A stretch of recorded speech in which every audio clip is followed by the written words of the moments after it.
So this week we're going to do Parshas Vayishlach. Welcome, Boker Tov. Good morning, everybody. Always a pleasure to be at our Women's Torah Study Circle.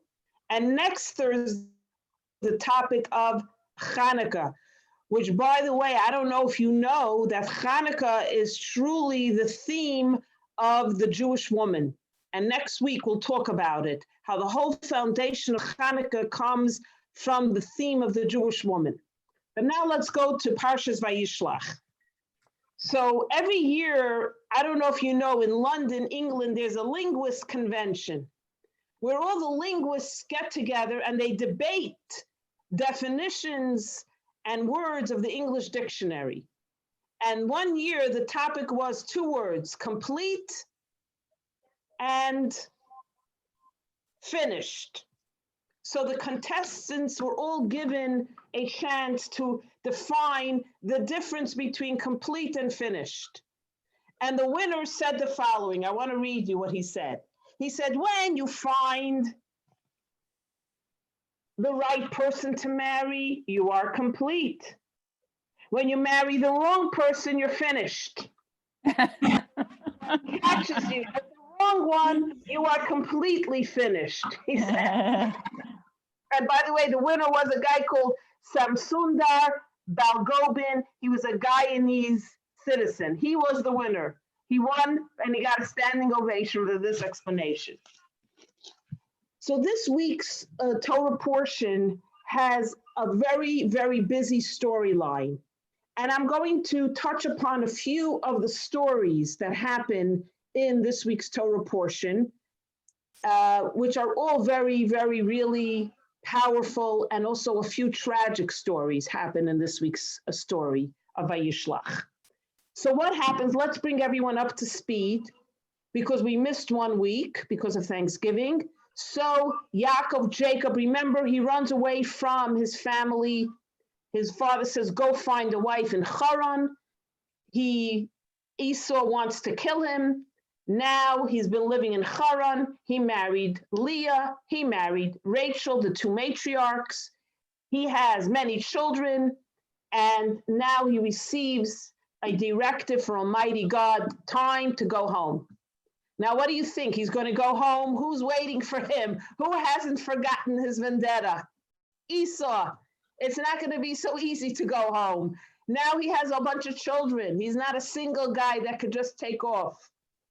And he's going to go home, and as he gets closer and closer to the land of Israel, he prepares for war with Esau because he doesn't know what to expect.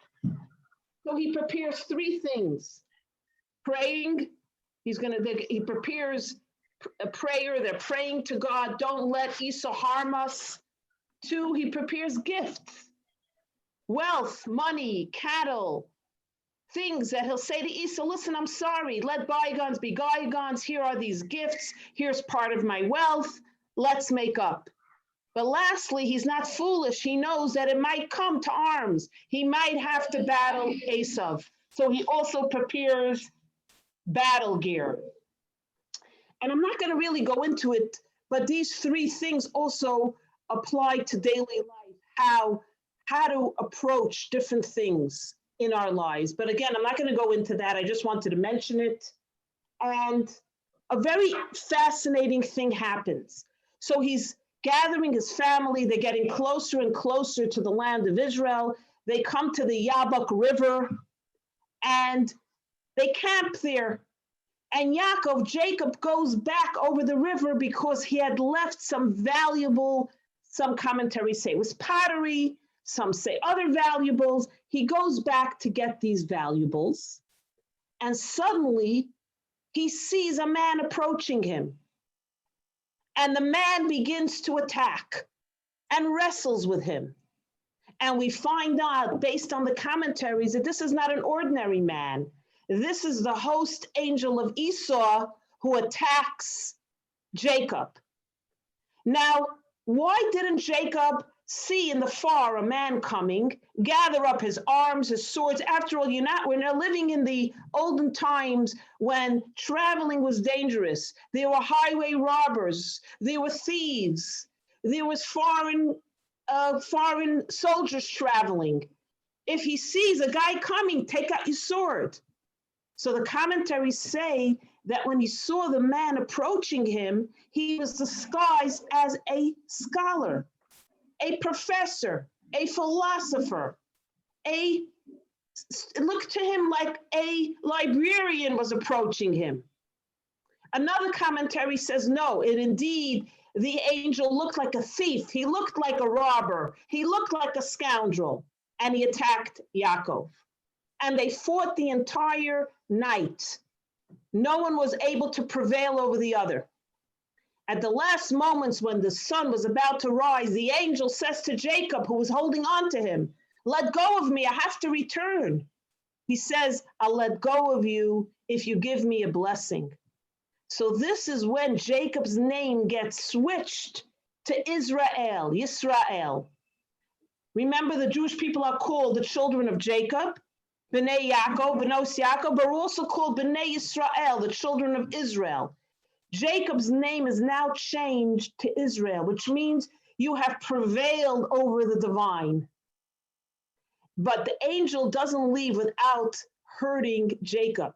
The Torah tells us that he dislocates his hip and his sciatica, and he's in terrible pain.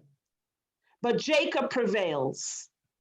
Now, if you've remembered over the months that we've been studying together, one of the common themes is that every story that happens is not only a story of the time, it is for all generations.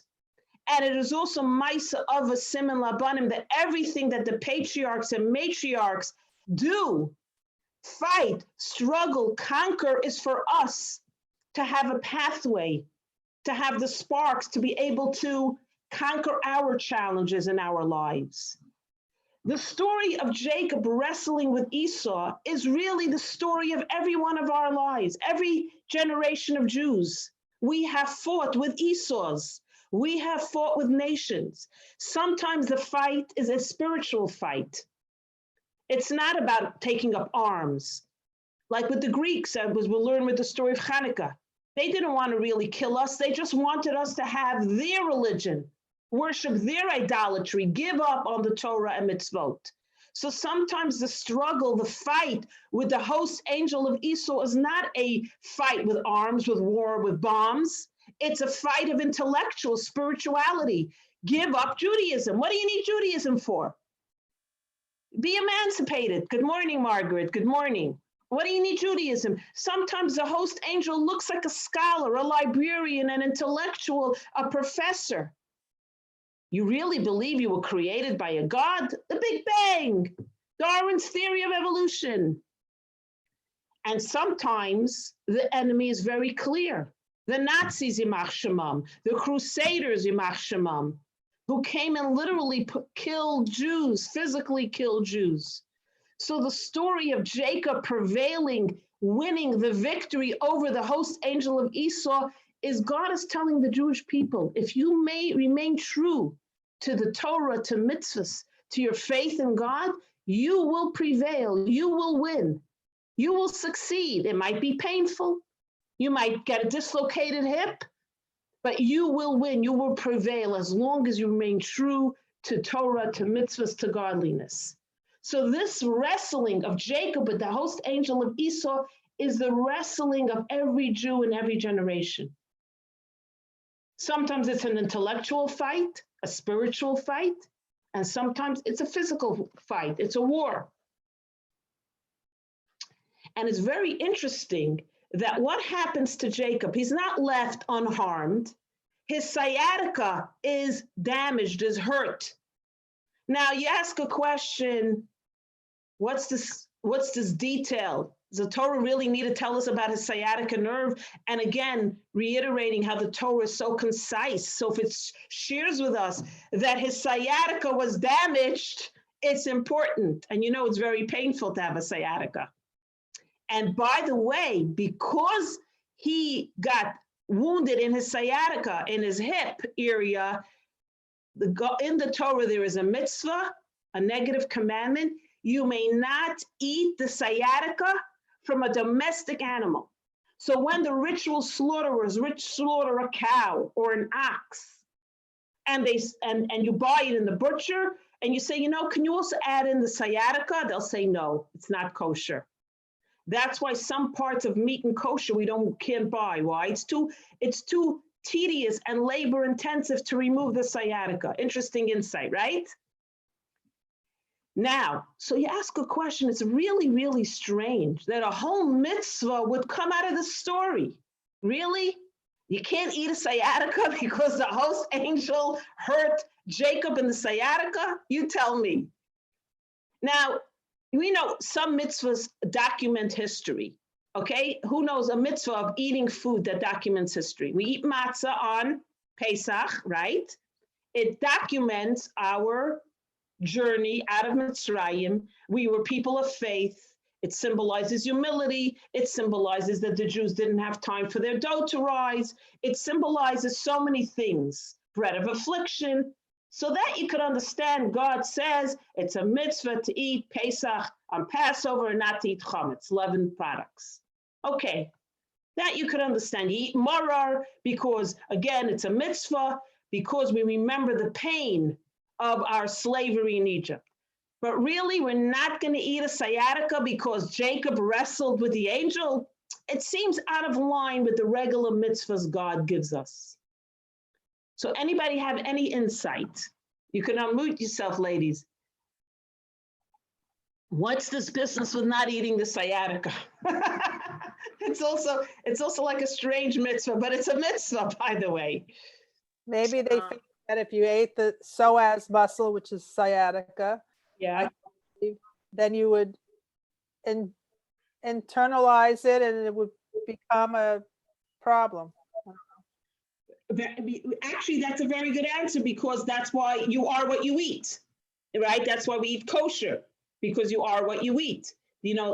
Going off quickly, a very little tidbit is one of the things that the Maimonides and other scholars discuss, that kosher animals have refinement that non-kosher animals don't have, and you want to acquire those characteristics as opposed to having coarse characteristics. You are what you eat.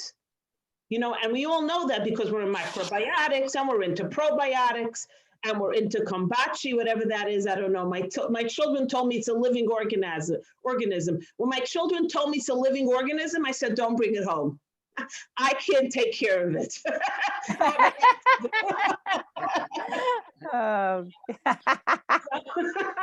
That's hilarious. So it's yeast. No. Okay, that's what it means. All right, they can bring it home. No. Kosher. I want to share a very, it's a little bit off the beaten track insight, because you wouldn't really associate it, but basically this is the take I'm taking. I hope you can agree with me. I don't know that the reason the mitzvah comes out of this sciatica concept is teaching us the concept of divine providence, that every detail matters. Everything that happens in our lives matters. It's all in the details. We discussed a few months ago, don't sweat the small stuff. But in Torah really is about sweating, and I'm not saying it in a negative way, talking about the details in life. Because like when we discussed Passover, we said, does God really care if a crumb of bread is between my sofa pillows on Pesach? Right, Diane? Remember, we were laughing about it. Really, Almighty God, do you care if a little crumb is in my children's toy box? The way we clean for Pesach, it's crazy. But yes, because relationships are all about the details. You never fight with your spouse, your friend, or your anyone about, well, we're not going to talk about politics. You don't normally fight about global warming. You don't get up in the morning and say, honey, you see, because you disagreed with me on global warming, we're not on speaking terms. You fight, you didn't pick up the cleaners. You can't take out the garbage. When was the last time you cooked a meal? We fight about silly things, trivial things. So relationships are really all about the details. So it's not that God cares whether you drank milk with a burger. It's more that if God says, don't mix milk and meat, and that's how you have a relationship with me, it's all about the details. So now going back to sciatica, it's teaching us that everything that happens is divine providence.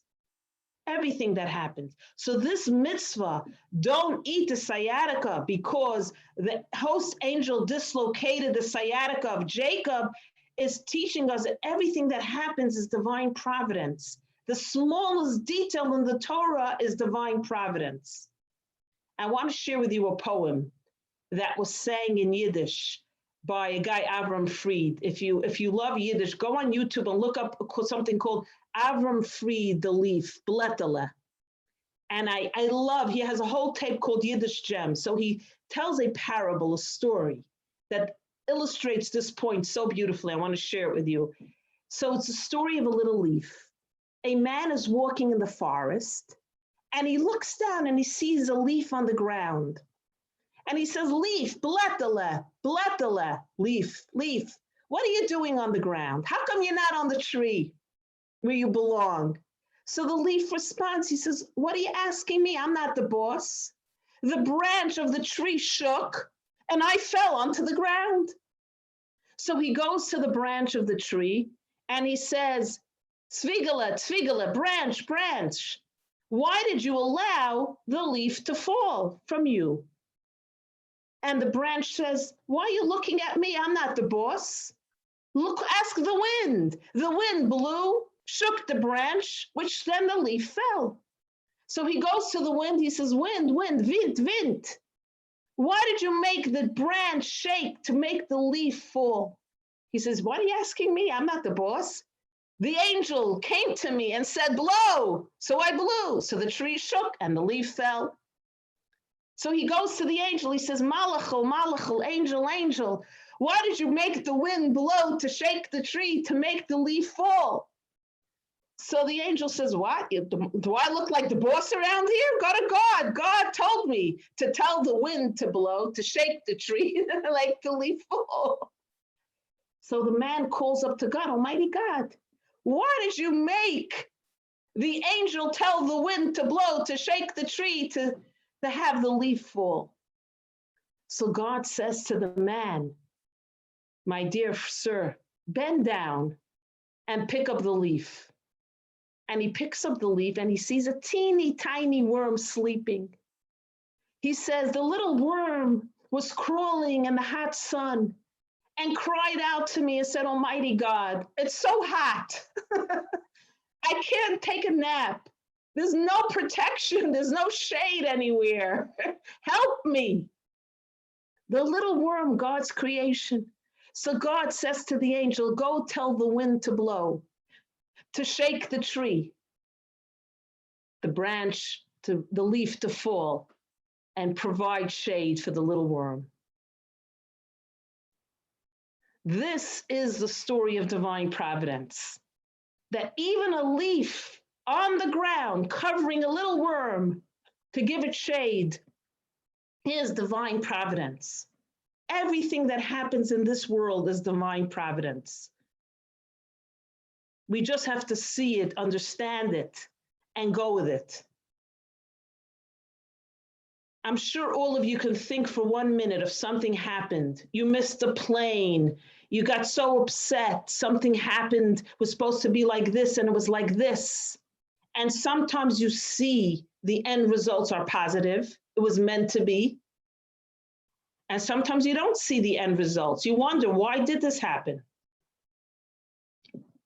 There's other topics I want to address today, but I just think in my mind, hundreds of stories. I tell my kids, you see, it was divine providence. You see, it was meant to be. But you shouldn't really throw it at people, only your own children.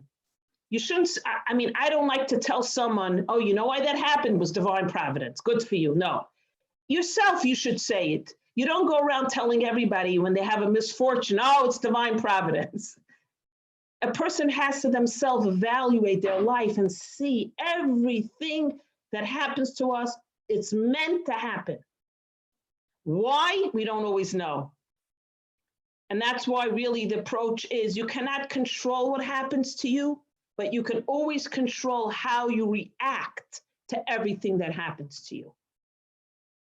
So the sciatica, this little sciatica nerve, is teaching us that every little thing in this universe is by divine providence. It was meant to be. It had to be. Why? Sometimes we do not know. Sometimes we do know. Sometimes we do find out why. Sometimes we don't. Does anybody want to add anything? Share a story of divine providence? Okay. I think it's divine providence we're all here today.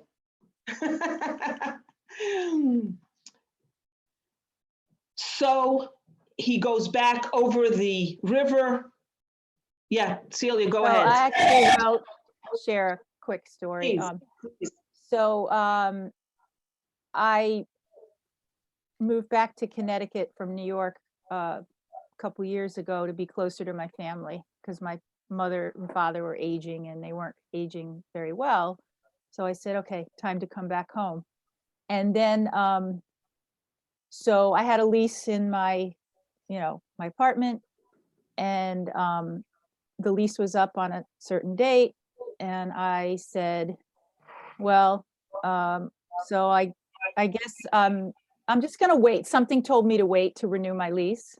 Right. But sure enough, my mother goes into the nursing home where my father already was, and my sister, who can't live alone. I needed to move back home with her. But the timing of it was from God, because if I had signed a lease, it's a pain in the ass. You got to go through all this stuff. You got to blah, blah, blah. But anyway, it was so, I just said, again, I had conversations with God a lot. And I said, thank you for making me wait and understanding that I am going to be where I'm supposed to be. And now, I'm here, obviously. But it's a lot of things like that happen that I know it's divine intervention. I know, because if it had been 6 months earlier and I signed, whatever. But it's just, it seems like a little thing, but they all add up to me. They do, exactly. This is it. This is the Torah portion. This is what it's telling us. Our whole lives is one big divine providence. So yeah, it's comforting to know that, by the way. You know why it's so comforting? Because we think, especially people like myself who are type A personalities, that we run the world, that everything we do. So we have to remind ourselves every day, you don't run the world, God runs the world. Don't worry about it so much. And it actually feels better to be able to relegate it to God and say, you're right. I can take a break. I can put the globe down. We all feel we're holding up the world in our arms, So, so it's comforting to know that God is there. So to me, that is a very beautiful thing to feel every day. That when things happen, it's not because I did something so terrible, it's because it was meant to be. Because sometimes guilt could also kill you. So now, so back to the story. Should we go on? So now Jacob has to meet up with his brother Esau, and we're not going to go so much into the details, but there's one very, very important detail that I'm going to read to you because it connects to the next very tragic story that happens. So basically what happens, it says that Yaakov prepared his family, he put the women and children in the back, and I want to read to you what happens. So just this quick line about what happens when he meets up with Esau. Give me a second, go to the pasuk. So this is what happens. And he rose up in the night and took his 2 wives and his 2 handmaids. So it's Rachel, Leah, Zilpah, Bilhah, and his 11 children, and passed over the ford of Yaakov. And he took them and over the stream, and Yaakov was, okay, and then he fought, okay. Now the question Rashi asks, he took his 11 children. Who's missing here? Anybody know? Unmute yourself. Benjamin. Benjamin wasn't born. He's going to be born shortly. Dinah, his first daughter, born to Leah, is missing. It says it should have said 12 children. He had 11 sons, right? Benjamin wasn't born yet. Where's Dinah? Listen what Rashi says. This is very pivotal to the next part of the story. V'Dina heichan hayisa. Where's Dina? He placed her in a chest and locked her in, lest Esau cast his eye upon her and want to marry her. And for that, Yaakov was punished, for he withheld her from his brother, for perhaps she would have led him back to the right way. And now we see the tragedy, and she fell into the hands of Shechem. Rashi, the famous, brilliant commentator, comments what happens here. Okay, this is a very, very important detail. So let's reiterate.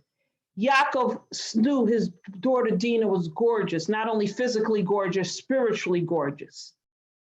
He knows his brother Esau will see her and say, listen, I was supposed to marry Leah. I'm the older brother. I was supposed to marry the older sister Leah. Remember, she cried because she saw her destiny was to marry Esau, right? Remember that whole story? So she cries. So Rachel says, don't worry, I'll give you the hand signals. Yaakov won't know that he's marrying you first. And she marries Yaakov. So Leah was supposed to marry Esau. She didn't. So now Esau will say to Jacob, oh, you want a little peace treaty here? I was supposed to marry Leah. Now give me Dinah, Leah's daughter.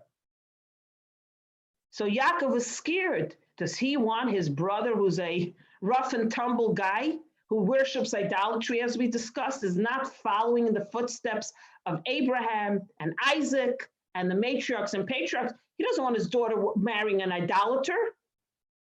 So Rashi said she was meant to marry Esau so that she would be able to transform her, which just want to highlight what's going on here, that Dinah was born to Leah and Jacob, right? They're one and only daughter. So far, he has more daughters later.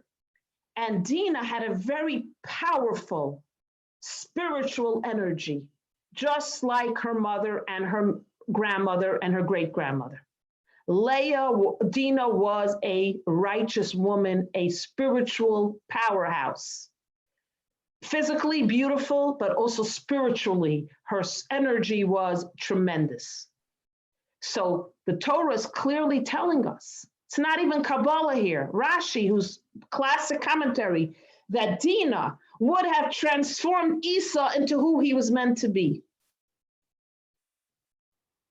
Now, this is a very interesting concept, because why does Leah, talking about divine providence, end up marrying Jacob? I think I have to share this with you because it'll really round off the whole Kabbalistic insight or Hasidic insight or Hasidic mysticism, whatever way you want to look at it. Jewish mysticism is, remember, in 2 weeks ago, we studied why did Jacob take Esau's blessing dressed as Esau? Because when Rebecca saw that Esau would not be the king of Israel, right? Because he was going off as to be an idolater, Jacob, the Rebbe, the scholar, the spiritual leader of the future spiritual leader of the Jewish people, now had to assume two identities.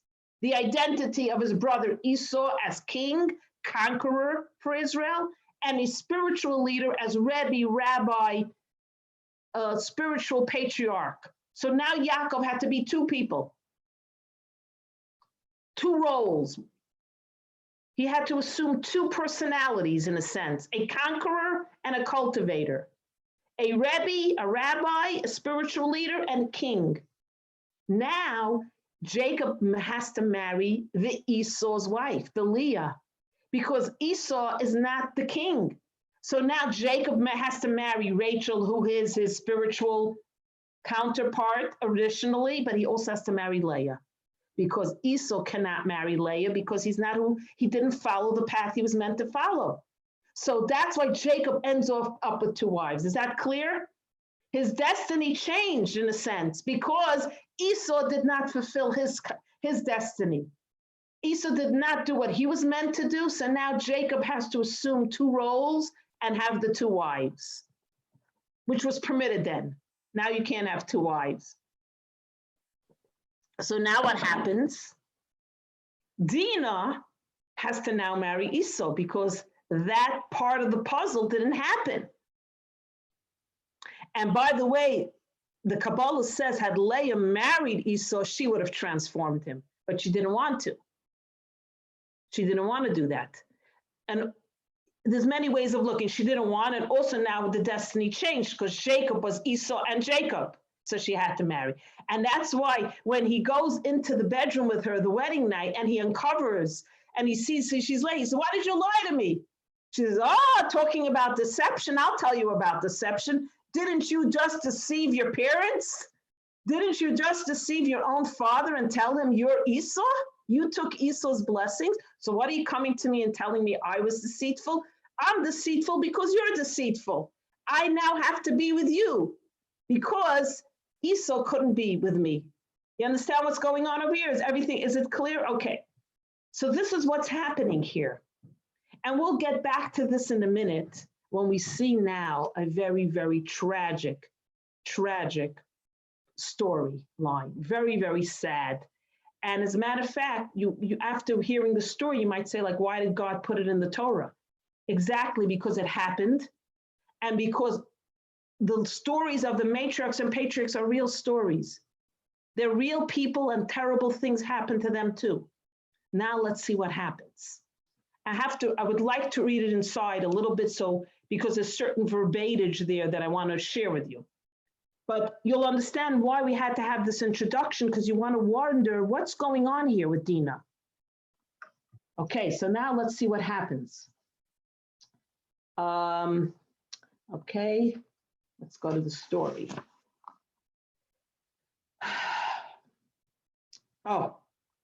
Vatetze Dinah bas Leah. Okay, they made peace with Esav. Esav goes back home. Now they continue their travels. They're coming closer to the land of Israel, and there went out Dinah, the daughter of Leah. Asher Yelda Yaakov was also Yaakov's child. Liros, to see. Bibnos haaretz, upon the daughters of the land, which is a very strange word. She went to see the daughters of Shechem. She went to see the girls and ladies of Shechem. Okay? You don't say upon the daughters. If you want to go see the fashion in Saks Fifth Avenue, you say, I'm going to see the fashion. I'm going to see the ladies in New York City, not upon the daughters. So question number one, why does it say Dinah went to go to Shechem upon the daughters? And the first question, even before that, why does it say she's the daughter of Dinah, not the daughter of Leah? If you right away should say, Vatetze Dinah bas Leah v'Yaakov. Dinah goes out to visit the city of Shechem. She takes a little journey down the road, and she's the daughter of Leah and Jacob, right? Rebecca is the daughter of Diane and Ken. You don't say she's the daughter of Diane. Oh, and also she's the daughter of Ken, by the way. So here's another fascinating insight I want to share with you in a minute. And what happens? She goes to Shechem to visit the city, and I'll tell you why she wanders there. And the king, the prince of Shechem, sees her. And she, like I mentioned, is not only physically beautiful, she has a divine energy, a spark. She has a tremendous spiritual energy. He becomes, yeah, go ahead. I just want to tell everyone that my Hebrew name is Dinah. Yeah, okay. So that's what you're so beautiful. And I don't mean it facetiously, seriously. And Dinah, Shechem, the prince of Shechem, the king's son, sees her. He abducts her, he kidnaps her, and he defiles her. He rapes her. Terrible, terrible story, terrible tragedy. Her brothers, Levi and Shimon, can't believe what happened. The king of Shechem comes to the Jacob and says, let's make a shidduch. Let's make a shidduch? You kidnap my daughter? You want to make a shidduch? Usually you come before you do such a terrible thing. Not only you kidnapped her, he defiled her. So Levi and Shimon set up a rabbinical court. They say to the people of Shechem, oh, you want to marry into our family? Circumcise yourselves. Well, you can only intermarry with circumcised people who follow the way of God, monotheism. Remember, this is before the Torah. They said, okay. And when all the males circumcise themselves, Levi and Shimon, the two brothers of Dinah, go into the city and they kill out every male in the city, and they free their daughter Dinah and take her back home. And it's a tragedy of tremendous, tremendous proportions, because she is now pregnant. Not only he defiled her, she becomes pregnant, and you'll see why it's also very important that I tell you about this in the storyline. And she's horrified, humiliated. She doesn't want to leave. They even tell her, we're taking you. You can't stay here. She's horrified about what happened to her. And she gives birth to a little girl called Osnat, and Shimon, her brother, ends up marrying her, so to have her retain her dignity. And Osnat, her daughter, gets sent to live in Egypt. And they give her a bracelet with a Hebrew slogan inside the bracelet, so that she should always know that she's a Jewish girl. So they send her to live in Egypt because it's so hard. There's such a stigma on her. She's the daughter of a rape victim. And I'm going to fast forward because this is the story of Cinderella, based on the Cinderella story. And Osnat is living in Egypt, and Joseph becomes viceroy of Egypt, which we'll learn in the next week. Jacob's son Joseph, remember? He gets sold and he becomes second in command to the king, viceroy of Egypt. And he was so handsome, the Torah tells us that when he would drive his chariot through the streets of Egypt, the girls would all throw scarves and jewelry, hoping that he would marry them. And Osnat throws her bracelet, and it lands on his chariot. And he comes back home, and he looks at the bracelet, and he sees the Hebrew letters of his father's home. Only a Jew would know the slogan. I forgot what it was. So he says to his aides, or whatever they're called, find me the owner of this glass slipper, this bracelet, Cinderella. Who wore this glass slipper? Who wore this bracelet? So they find Osnat and they bring her, and he marries her. And she's from his family. She is meant to be his wife. And they get married. And they have two boys, Menashe and Ephraim. So the story has a happy ending in a sense. But you see divine providence, how the whole thing unfolds. So the Cinderella story, we have our own Cinderella story. It's a beautiful story, but it came out of pain, a lot of pain. So now let's go back to the story. What happens? Why is Dinah traveling off to Shechem? Was there a sale at Bloomingdale's? What's going on over here, right? Let's read the story a little bit to understand what happened. Terrible tragedy, terrible story, makes you so sad that this could happen. And imagine the horror of the family that this happens to their one and only sister. Daughter of Jacob, not just any daughter, which doesn't make it any better, really. It doesn't matter which daughter you are, any daughter. So listen what Rashi says. Remember the question, she's the daughter of Leah. So Rashi says, the daughter of Leah, was she not the daughter of Jacob? But because she went forth, it says she went forth into Shechem, she's called the daughter of Leah. Why? In a previous Torah portion, it says, and Leah went forth to greet him. So Rashi is saying, like mother, like daughter. He's quoting a quote, like mother, like daughter, from Ezekiel. There's a quote from Ezekiel.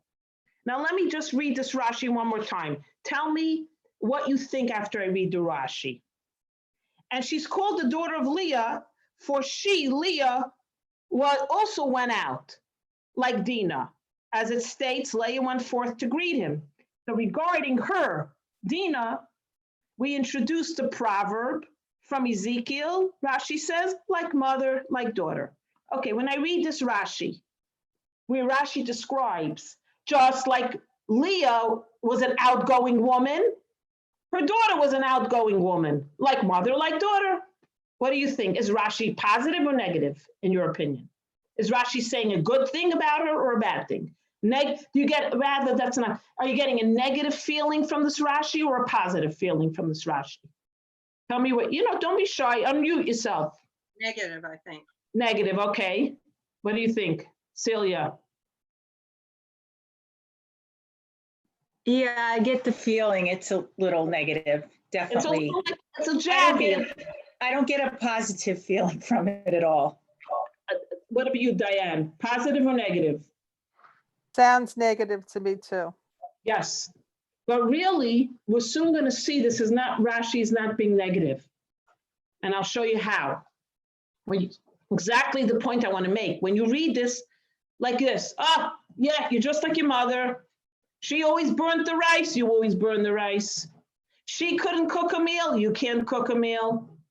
You're just like your mother. Or you say to your husband, you're just like your father. He was a stingy, you're stingy. He never came on time, you never came on time. Like mother, like father, like son, like father, like mother, like daughter. It sounds negative, usually. We use it as an argument. So let's go back to a previous Rashi. We're doing a lot of Rashis today, where we just see how is Rashi comparing Dinah to Leah. Let's go back quickly to a previous Torah portion, where Leah's son brings her some mandrakes, flowers from the garden. These mandrakes were what we call fertility plants. If anybody could help me with the pronunciation, it's APH. It's aphrodisiac. Yeah, it's an aphrodisiac that helps you with fertility. So, yeah, exactly. He's bringing her flowers. Rachel sees her sister with these fertility flowers. Remember, Rachel was childless at the time. Her sister kept having children. So she says, can I have your flowers? Because they have medicinal qualities to have fertility. So Leah says, tonight is your night to have intimacy with Yaakov. If you switch your night with my night, I'll give you the flowers. So Rachel says, yeah, of course. So Leah is now gifted the night of intimacy with her husband that night. Because why? Why does she ask for it? Because she had a prophecy that she had to have a certain amount of children to fulfill the prophecy of the 12 tribes. That just a certain amount of children had to be born. So she knew she had an obligation to be intimate with her husband. And they decided she wanted to. Why not? He's a great, why not? It's her husband. So look what the pastor says. Okay. And Jacob came from the field in the evening. Vatesa Leah likroso. And Leah went out to greet him. Same thing. Dinah went out to Shechem. Leah goes out to greet her husband. And she says to him, we switched nights. Tonight is my night. And it says, listen, this is another very pivotal thing. She gets pregnant and she has one child and another child. And then she conceives again. Now I want to read you what happens. And she calls the child Dinah. So she has intimacy again with her husband. So she has 2 sons and now a daughter. Now, when she gets pregnant with Dinah, look what happens. That the rabbis explain, this is Rashi, that Leah passed judgment on herself. And she says, if this baby that I'm pregnant with will be a male, then my sister Rachel will not even have one of the 12 tribes. The 2 maidservants will have children, I'll have boys, and Rachel will be left because there's only 12 tribes going to be born. There's a prophecy, right? 12 sons. If I continue having sons, there'll be nothing left for Rachel, right? So she says to God, let this be changed to a female. So her fetus instead was meant to be a boy. And Rashi says, God listened to her prayers, and he was changed in her womb to a female. Very fascinating. That's how we learn that the sex of the child, male, female, doesn't happen immediately. it could sometimes change in the womb a few weeks later or a few days later, I'm not sure. So now, instead of giving birth to another son, she gives birth to a girl, and then Rachel ends up having Joseph and Benjamin. So she's left having 2 of the 12 tribes. At least she allows her sister her dignity. Now this answers the question, why is she called the daughter of Leah and then the daughter of Jacob? Because, who wants to answer? Based on this Rashi, she only became the daughter because Leah prayed for her to become a girl. Okay, is that clear? What happens, why she's called the daughter of Leah? Okay, so that's why she's called the daughter of Leah. Isn't that fascinating? I find it so mind-boggling. Now, let's go back to the concept of like mother, like daughter. I hope I'm not being too all over the place. Is it clear, everything? Okay. So because Rashi is now showing Leah in a very positive light, that she goes out to greet her husband. Does that Rashi sound negative to you or positive? That Leah goes out to greet her husband because she's going to be intimate with him because she traded her night. How does that Rashi sound to you? Positive or negative? Positive, right? So if Rashi is being positive with Leah, we learn from that he's also being positive talking about Dinah. It's the same terminology. What he's trying to tell us now with the analysis and explanation from Hasidus, Jewish mysticism, is that both were called outgoing women in a positive way. Each one of them, Leah and her daughter Dinah, were given the gift of an outgoing personality. Not in a negative way, in a very positive way.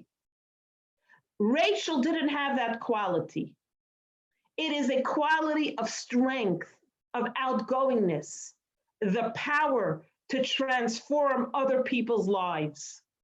We see it in Sarah, how she transformed all the people of her generation. We saw it in Rebecca, and now we see it in Leah, and we see it in Dinah. Why? It says she went to see upon the daughters. What does that mean? The commentaries explain there's a reason she goes to Shechem. She doesn't go to Shechem because she wants to see the latest fashion and see the latest the theater, movies, what's happening in real life now because they've been traveling for so many weeks. She goes there to meet the girls of Shechem, to influence them, to bring them closer to the concept of monotheism, one God, and give up idolatry and wrong ways of life. And by the way, the Torah tells us that during her time of being kidnapped, she indeed accomplished that. The women of Shechem followed the path of monotheism because of Dinah. In spite of the terrible tragedy, she accomplishes her goal.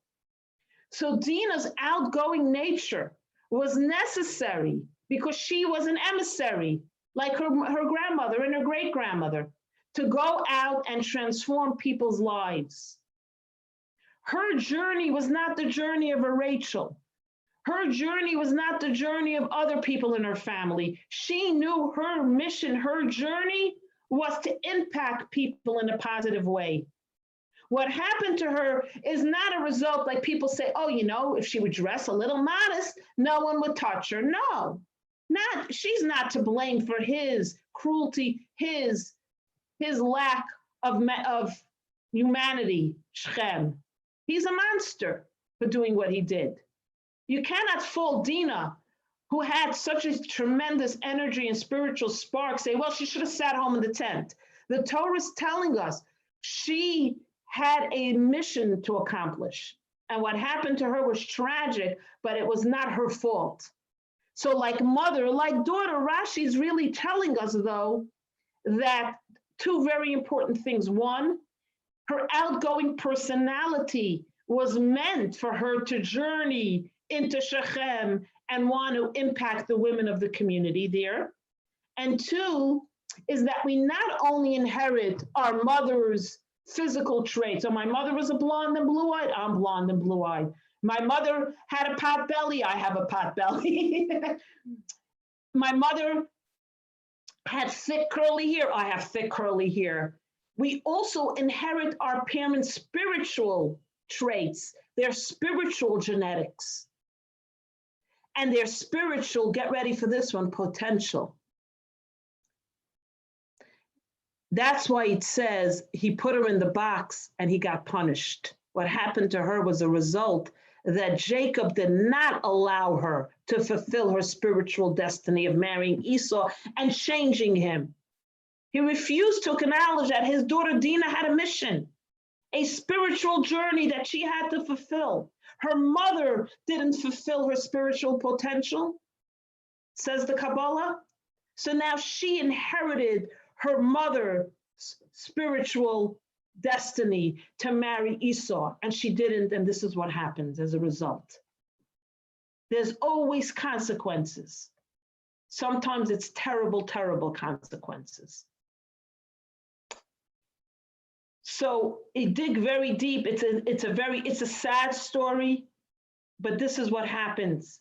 And this teaches us that we inherit our parents' spiritual energy, spiritual potential, and at times we have to actualize what was not done by previous generations. Sometimes our destiny takes on the path of our ancestors who did not do, for example, or couldn't do what they were meant to do. And let's not look at this in a negative light, let's look at it in a very positive light, that we're given opportunities to do things in life that present themselves that maybe had to have been done by our bubbies, our bubbas, our mothers, our great bubbies. Carpe diem, a spiritual opportunity presents itself, grab it, because you do not know if this was a spark that now you have to reveal because it had not been done by who had to do it or couldn't do it or should have done it, didn't see it, and so on. How many times people say that things come full circle? My mother was meant to come, she didn't come, I ended up in this place. My mother always wanted to visit Paris. She never got to, I'm gonna visit Paris. I'm using a superficial idea, but that idea.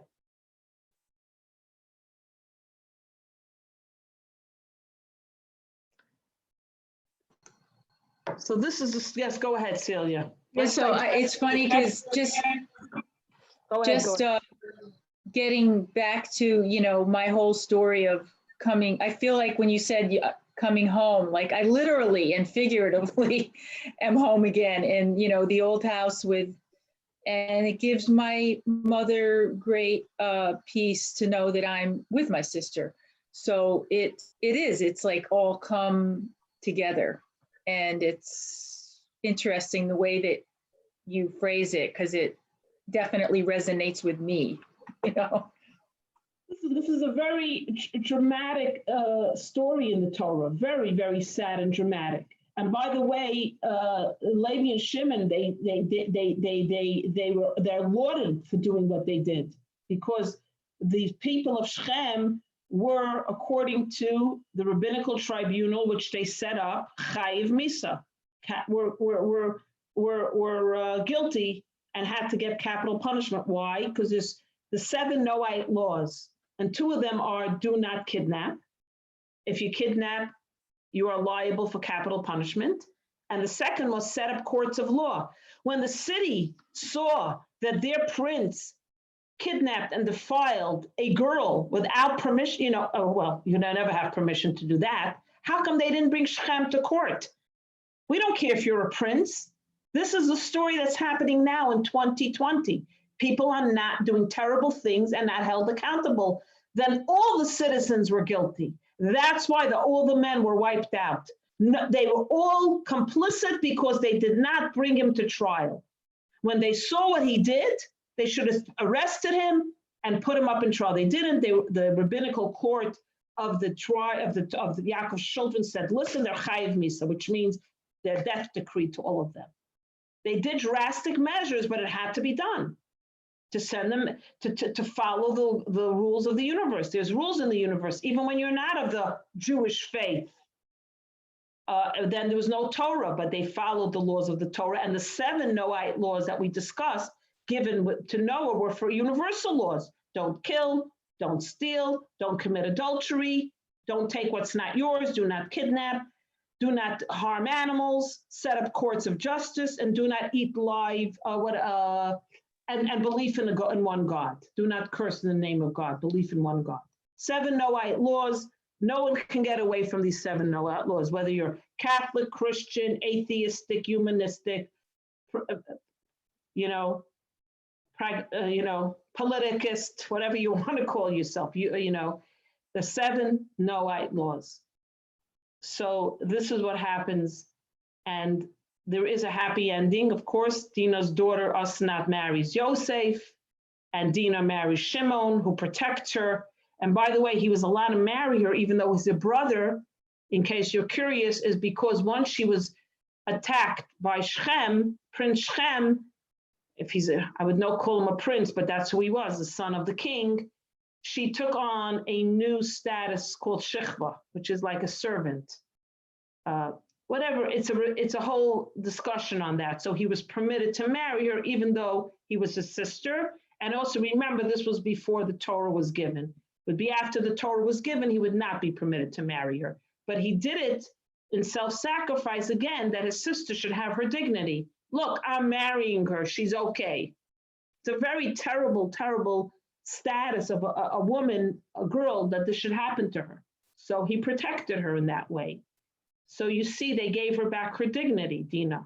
Very sad story, but she did prevail and influence all the women of the community, of the city of Shechem. She did good. And I want to end off with another sad part of the story is, so Rachel gave birth to Joseph. Now they're entering into the land of Israel. This is how the Torah portion basically ends. And Rachel is in her 9th month, and she goes into labor. And the midwife says, I see a boy is coming out, but I also see, the midwife says, you're not going to survive the birth. And she's about to die, and her husband, Yaakov, is there. And he dearly loved his wife. He met her at the well. It was love at first sight. They had a very loving, wonderful marriage. And she says to her husband, Yaakov, very, very, very interesting conversation, Ben Oni. We're going to name him Ben Oni, son of my sorrow, because I know that I'm dying. I'm not going to survive. What does Yaakov respond to her? No, we're going to name him Benjamin, which means the son of the south, because he's the first and only son of the 12 tribes that was actually born in the land of Israel. So now Chassidus asks a very powerful question. They had a wonderful marriage, a very loving marriage. Is this a conversation a husband says to his wife in her last moments of life? You can't name him Benoni. We're going to name him Benjamin. He changes the name. She just said, I want to name him Benoni. You say, okay, darling, we'll do whatever you want. I love you. Stay peaceful. We're going to name him whatever you want. And also, to add a little insult to injury here, who named all the other 12 tribes? The mothers. Leah named her children. Rachel named her children. Since when does Yaakov step in and start to choose names? We see the matriarchs were the ones who named their children. Isn't that a beautiful thing to know? The feminine energy, the women rule. What does Yaakov now decide his wife is on her deathbed? He's going to name? She just said, we're naming him Benoni. He says, no, Benjamin. This is a conversation of a loving husband. So Chassidus says something very beautiful. Superficially, this seems like the conversation. It's really not the conversation. The conversation is much deeper. It's almost the way a husband and wife talk to each other. She says to him, Benoni, I'm going to name him the son of my sorrow, the son of my deception. What happened? Before she left Haran, her father Lavan was worshiping idolatry. He did not follow the path of his son-in-law and daughter. So she took all of her father's expensive idols and she hid them in her saddlebag, hoping that she'll go to Israel with the idols. Her father won't have his idols. He'll give it up. He'll stop praying to his idols. So she stole his idols and they left. Halfway traveling, Lavan comes with his people and he comes to Yaakov, says, why'd you steal my idols? Give me back my precious idols. I didn't give you permission to leave. I didn't give you permission to take my idols. You're a thief. Yaakov says, hold on, Lavan. I didn't take your idols. I don't know who took your idols, but I'll tell you one thing, whoever takes your idols will not live. Now, the words of a tzaddik, the words of a prophet, the words of a patriarch come true. He didn't know it was his wife. So when she went into labor, his curse came true. She wasn't going to live. So she says to him, when I die, you're going to live with guilt. You're going to blame yourself. You're going to say, oh, you know why my wife died in childbirth? Because I cursed her. I said, whoever stole the idols will die. So she says, honey, no, please. It's my deception that caused this whole problem. I lied. I took my father's idols. I stole my father's idols. So it's my fault. Ben-Oni, honey, I'm naming him the son of deception, the son of my sorrow. It was my fault this all happened. So he says, no. He says, Rachala, no. I'm not letting you die with guilt. Binyamin, it was the son of my oath. Yamin could also mean oath. I made an oath that caused you to die. I cannot allow you to die with guilt. So the husband and wife are having a beautiful, heart-wrenching conversation in the last few minutes of the death. They're not criticizing each other, they're comforting each other. She doesn't want her to die and leave him with guilt, and he doesn't want her to die with a heavy heart. This is a true relationship. This is the beauty of their marriage and their lesson to each and every one of us. Now I want to dig one little bit deeper and then we'll let everybody go. There's another explanation here. She says, Ben-Oni, he's going to be raised as an orphan boy. Who's going to give him direction? Who's going to give him love? Who's going to show him the right path? He's going to be Ben-Oni. He's going to be my son of grief. I'm going to look down and I'll have grief because he won't go on the right path. There'll be no one to guide him. So Yaakov says, no, darling. He's going to be Benjamin, the son of righteousness. I am going to single-handedly raise him that you'll be proud of him. He will walk in the path of the matriarchs and the patriarchs. Do not worry. I will not allow his orphan status to ever let him drift away from his people, from who he is meant to be. She's comforting her. And then lastly, she says, Ben-Oni, this is a tremendous tragedy. He's going to be named after the tremendous sorrow and tragedy, right? She's dying.